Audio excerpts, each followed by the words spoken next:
Wow, this is big news.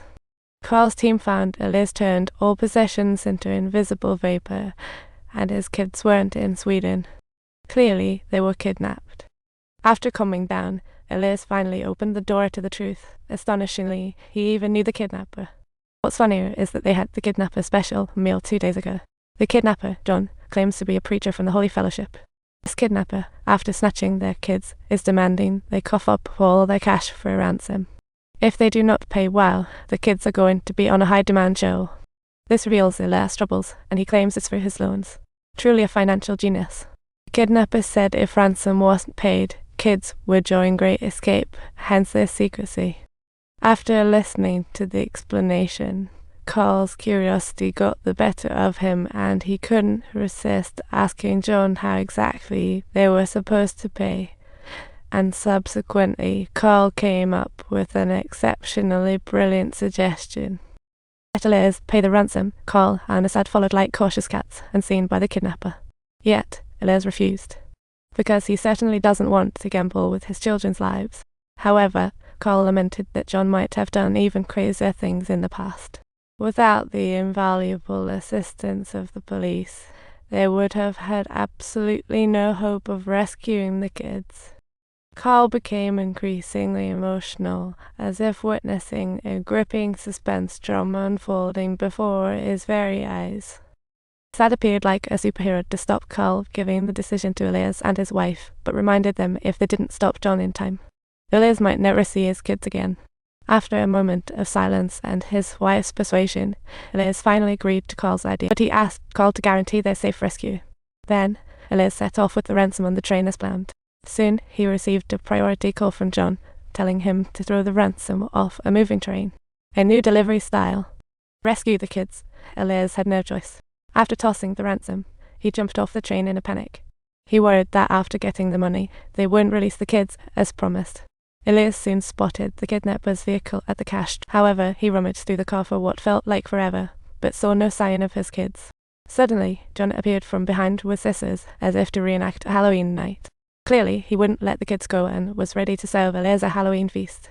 John brandished scissors, ready to wildly hack Elias. Just then, Carl's voice reached John. He turned to flee but bumped into Carl and Assad. Fate. Hal hopped onto the vehicle, shot John, but got flung out a total cat and mouse game.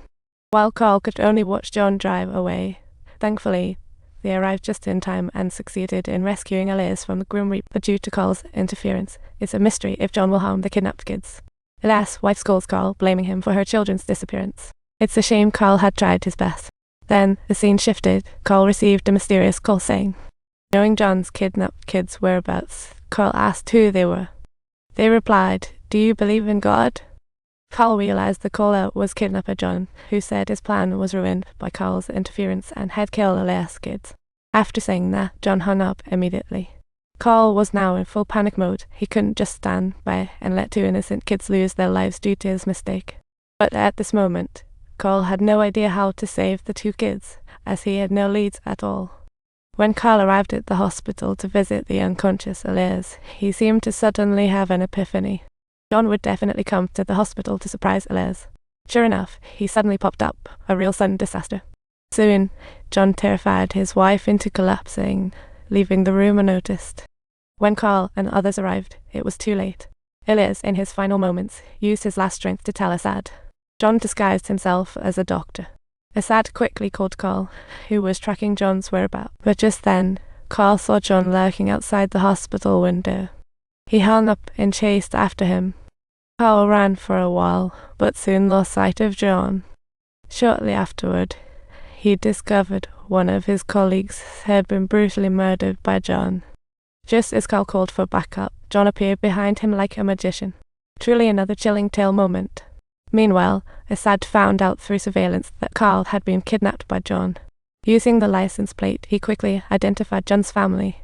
He was so excited about the news, it felt like chill. But when they arrived, she was already killed by John.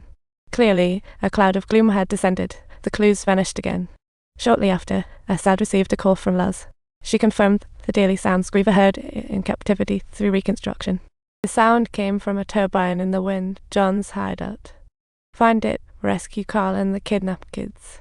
However, The area covered was so vast that John would never leave them enough time to search slowly. Assad had to quickly find critical leads. Soon he spotted the golden car driven by John. They couldn't afford to let the speeding racer slip away. After a thorough search, Assad found numerous drawings in the trunk, one of which bore the name Becca on the back. Assad quickly reached out to Becca, who turned out to be John's sister. In Becca's understanding, her brother John had always been the general manager of a pharmaceutical company. Assad rushed over. Meanwhile, Cole awoke trapped in the seaside cabin. Besides him, John's initial 2 kidnapped kids were trapped too. Fortunately, they are safe. This might be the biggest stroke of luck, and Carl breathed a sigh of relief. But how could he face the deceased Liz? John told Carl his faith was in the devil, claiming to be the son of Satan. Then he began reminiscing about some tall tales. John's mother believed in God, but he and his sister could not qualify to become members of the church. So, the mother believed John and his sister were abandoned by God and constantly abused them with brutal methods. However, John faced his mother's wrath yet again, even though he hadn't done anything wrong at all.